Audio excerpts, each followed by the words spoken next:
Hello friends, welcome to our YouTube channel. आज हम करेंगे क्लास 8 का history chapter number 6, weavers, steel, smelters and factory owners. तो ये फिगर 1 देखो आप पहले से। ये ट्रेडिंग शिप्स हैं, कहाँ से हैं? On the port of Surat in 17th century में सूरत के पोर्ट पे ये शिप्स हैं जो जहाँ पे व्यापार किया जाता था। सूरत गुजरात में है, वेस्ट कोस्ट में इंडिया के। ये एक मोस्ट पॉपुलर पोर्ट था इंडियन ओशियन ट्रेड के लिए। डच और इंग्लिश ट्रेडिंग शिप्स हैं, वो उन्होंने यहीं से 17th सेंचुरी में इस पोर्ट को ट्रेडिंग शिप्स लानी शुरू की थी।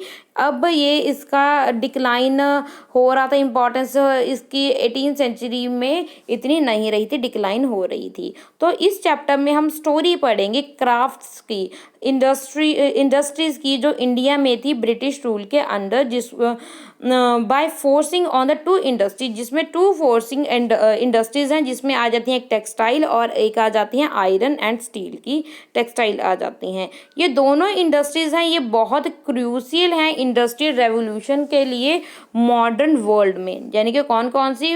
एक तो टेक्सटाइल, एक है आयरन स्टील, बहुत ज़्यादा इंपॉर्टेंट इंडस्ट्रीज हैं मॉडर्न वर्ल्ड में। Okay, mechanised production of the cotton, ये जो मैकेनिकल तौर पे ये जो कॉटन का प्रोडक्शन किया जाता है, यानी कि कपड़े बनाए जाते हैं, British made Britain the foremost industrial nation. तो ये जो ब्रिटेन था ये सबसे आगे था इस इंडस्ट्री में 19th सेंचुरी में। जब आयरन और स्टील इंडस्ट्री स्टार्ट की गई, ये 1850 में स्टार्ट की गई। Britain come to be known, तो उस समय में इस समय में जो ब्रिटेन है उनको वर्कशॉप ऑफ द वर्ल्ड बोला जाता था। Industrialisation of the Britain had a close connection, जो इंडस्ट्रियलाइजेशन है ब्रिटेन का उसमें एक अच्छा कनेक्शन है, कॉन्क्विस्ट एंड कनेक्शन है इंडिया को कब्जा करना और उसको कॉलोनी बनाने में। तो आपने चैप्टर नंबर 2 में देखा होगा जो ईस्ट इंडिया कंपनी कैसे पहले तो ट्रेड के थ्रू इंटरेस्ट दिखा रही थी इंडिया के ओकेशंस में, फिर वो धीरे धीरे वो उन्होंने टेरिटरी बना लिया था, है ना। हाउ द पैटर्न, तो कैसे ये ट्रेड का पैटर्न चेंज होता गया डेकेड्स के जैसे जैसे टाइम होता गया। लेट 18th सेंचुरी में ये जो कंपनी है वो बाय करती थी गुड्स, सामान खरीदती थी सिर्फ इंडिया से और एक्सपोर्ट करती थी, यानी कि भेजती थी कहाँ पे? इंग्लैंड में और यूरोप में, और प्रॉफिट कमाती थी इनको सेल करके। मगर जैसे जैसे इंडस्ट्रियल प्रोडक्शन की ग्रोथ होती है तो ये जो ब्रिटिश इंडस्ट्रियल है तो ये बिगेन टू सी इंडिया, तो ये इंडिया को एक वास्ट मार्केट के तौर पे देखने लग जाती है कि ये इंडस्ट्रियल प्रोडक्ट्स के लिए बहुत अच्छा प्लेस है इंडिया। एंड ओवर टाइम, तो इस समय के साथ उन्होंने मैन्युफैक्चरिंग गुड्स जो ब्रिटेन में शुरू हुई थी वो फ्लड होना शुरू हो गई, इंडिया में आना शुरू हो गई। तो ये जो अफेक्ट है तो ये जब ये इंडिया में हुआ ऐसा, तो इसका जो अफेक्ट पड़ा वो क्राफ्ट्स का और इंडस्ट्रीज का कैसे पड़ा, तो ये इस क्वेश्चन का आंसर इस चैप्टर में हमें मिलने वाला है। Indian textiles and the world market, तो इंडिया के टेक्सटाइल और वर्ल्ड मार्केट का क्या देखेंगे कनेक्शन है। तो इस बुक में फर्स्ट लुक, तो हम सबसे पहले टेक्सटाइल प्रोडक्शन की अगर हम देखें तो ये देखो कितना अच्छा है ना, ये पटोला वीव है मिड 19th सेंचुरी का। ये पटोला ये एक इसको सूरत में इसकी मतलब कारागिरी होती थी, बुना जाता था इसको। अहमदाबाद एंड पटना में ये बहुत वैल्यू थी इसकी इंडोनेशिया में, और ये एक इम्पॉर्टेंट बन गया था, लोकल वीविंग ट्रेडिशन बन गया था। तो 1750 में देखा जाए अगर, तो ब्रिटिश कॉन्क्यूर्ड बंगाल, 1750 में जो ब्रिटिशर हैं उन्होंने बंगाल के ऊपर कब्जा कर लिया। तो India was by the world's largest producer, तो क्या जब इससे पहले जो इंडिया वर्ल्ड का लार्जेस्ट प्रोड्यूसर था कॉटन टेक्सटाइल में, यानी कि कॉटन को प्रोड्यूस करने में मतलब बहुत बड़ा कंट्रीब्यूशन था हमारे इंडिया का। India textile has long been renowned both for their fine quality, तो इंडिया जाना जाता था अपनी अच्छी क्वालिटी और ये एग्जीक्यूटिव क्राफ्टमैनशिप के लिए पूरे वर्ल्ड में। तो ये extensively trade in southern Asia, तो ये इसका ट्रेड कहाँ कहाँ पे होता था, सदर्न साउथ ईस्ट एशिया में होता था, जैसे कि जावा, सुमित्रा, पेनांग, इस प्लेसेस पे होता था। वेस्ट एंड सेंट्रल एशिया में भी होता था। तो 16th सेंचुरी में जो यूरोपियन ट्रेडिंग कंपनीज हैं वो उन्होंने बाय करना शुरू कर दिया था इंडियन टेक्सटाइल को सेल करने के लिए यूरोप में। तो जो मेमोयर्स हैं वो ऑफ दिस फ्लरिशिंग ट्रेड, और ये जो मेमोयर्स हैं इस फ्लरिशिंग ट्रेड के और जो क्राफ्ट शिप्स हैं इंडियन वीवर्स की, वो प्रिजर्व्ड इन मैनी वर्ड्स, तो इनको प्रिजर्व करके रखा गया है बहुत से वर्ड्स में, जिनको अब ये एक current in English and other language, जिसको अब की लैंग्वेज और पहले वाली लैंग्वेज में रखा गया है प्रिजर्व करके संभाल के। ये interesting, it is interesting to trace the origin of such words and see what they tells us. तो क्या ये देखो, देखा इधर ना हमें पटोला, ये पटोला वर्ड यूज़ किया जाता था, ये देखो कितना अच्छा ये इस तरह के वर्ड यूज़ किए जाते थे, ये आप देख सकते हो, है ना। तो वर्ड्स टेल अस हिस्ट्री, तो ये वर्ड्स हैं, जैसे ये पटोला है, इसके पीछे भी हिस्ट्री है, हर एक वर्ड्स के पीछे, हर एक शब्द के पीछे हिस्ट्री है। यूरोपियन जो ट्रेडर्स थे वो फर्स्ट इनकाउंटर हुए थे फाइन कॉटन क्लॉथ के साथ, जो इंडिया से कैरी किया जाता था अरेब मर्चेंट के द्वारा, and merchants in a Mosul in present day Iraq. तो फिर लेके कहाँ पे जाते थे, मसूल जो कि इराक में है वहाँ पे। तो फिर वहाँ पे वो they began referring to all fine woven textile as a muslin. तो क्या जी जितना भी वो उनका अच्छा अच्छा टेक्स्ट था उनको उन्होंने नाम क्या दिया, मुस्लिन दिया, मुस्लिन वर्ड दिया। तो ये जो वर्ड है ये एक्वायर वाइड करेंसी, तो ये बहुत वाइड करेंसी में भी इस वर्ड का यूज़ हुआ। जब पुर्तगालीज थे जो फर्स्ट टाइम वो इंडिया में आए थे स्पाइसेस के खोज में, तो उन्होंने कैलीकट ऑन द कैलीकट जो केरला के पास है, तो साउथ वेस्ट इंडिया में, वहाँ पे वो लैंड कर लेते हैं।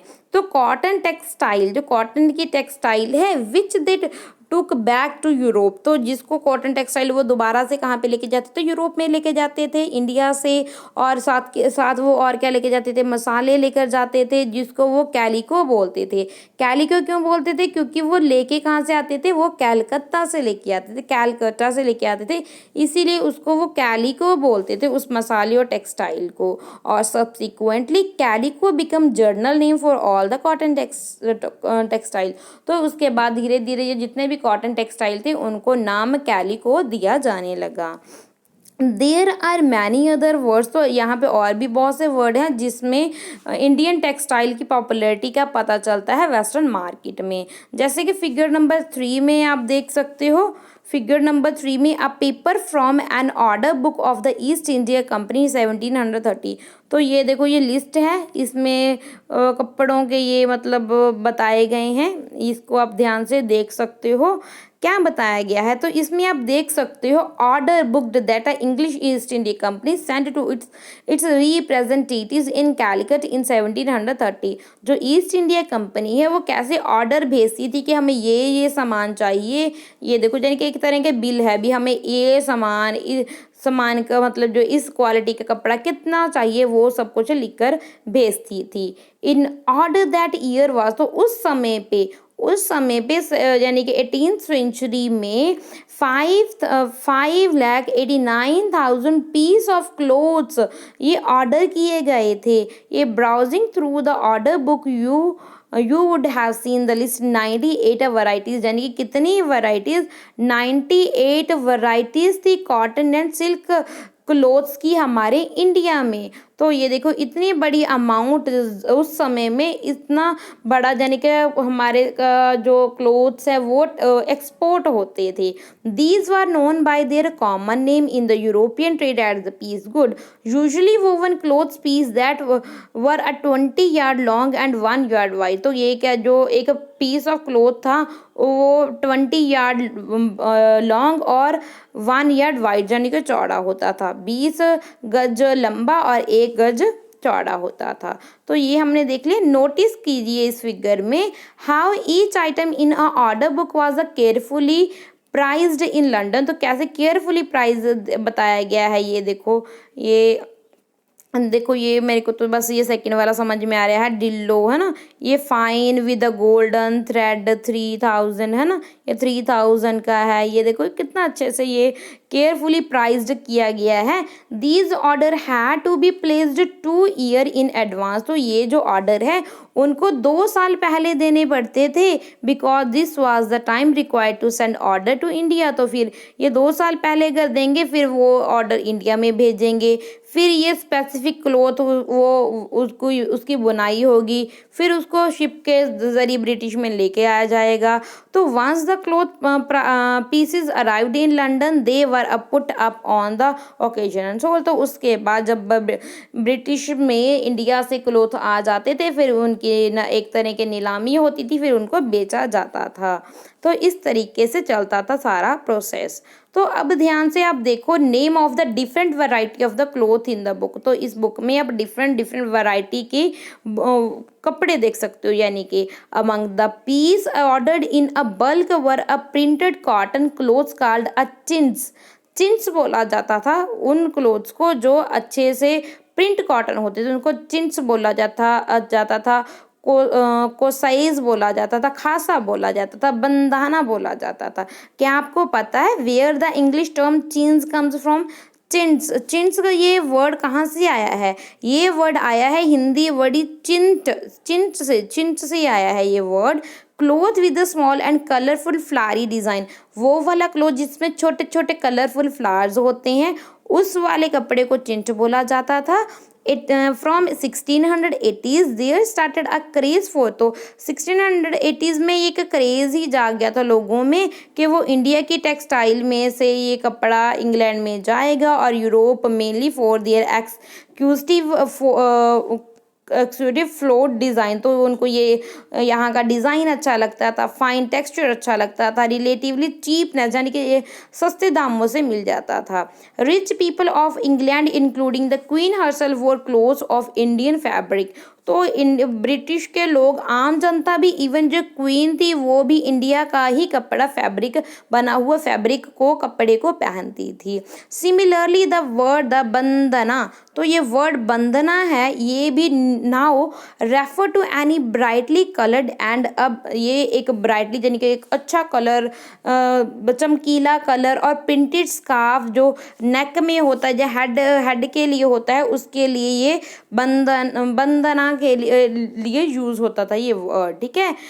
Originally the term drives from the word, ये जो टर्म है ओरिजिनली ये बंधना, वर्ड फॉर अ टाइम, जिसको हम बंधना ये बांधने के लिए होते हैं, तो ये वैरायटी ऑफ जैसे कि जिसको हम चुनरी भी बोलते हैं, है ना, तो refer to a variety of a brightly coloured cloth produce through a method of tying and dyeing, यानी कि बांधना, जैसे पहले बांध कर ना जहाँ से बांधा जाता था वो कलर रह जाता था, और उसके बाद जिस डाइंग करने के बाद जो न्यू कलर है वो वहाँ पे रह जाता था, इस तरीके से डाइंग एंड टाइंग होती थी। तो there were the cloths in a order book, तो यहाँ पे ऑर्डर दिए गए हैं, क्लोथ्स की वैरायटी बताई गई है, यहाँ पे एक प्लेस बताया गया, उसका ओरिजिन बताया गया, जैसे कि काशिम बाजार, पटना, कलकत्ता, उड़ीसा, कारपोरे। The wide spread use of such word shows how popular Indian textile had become in a different part of the world, तो ये हमें ये बताता है इंडिया का बना हुआ कपड़ा कैसे के वर्ल्ड में बहुत ज़्यादा फेमस था। तो ये यहाँ पे आप देख सकते हो, ये फिगर 4 है, Jamdani weave, early 20th century. Jamdani is a fine muslin or which a decorative motifs are woven on the loom, typically in a grey and white, ये ग्रे एंड वाइट के ऊपर इसका वोव किया जाता था, बुना जाता था। Often a mixture of cotton and gold thread, इसमें मिक्सचर होता था किसका, एक गोल्ड का और एक कॉटन का, इन थ्रेड का मिक्सचर होकर बनाया जाता था, और इसको क्या बोलते थे, मुस्लिन बोलते थे।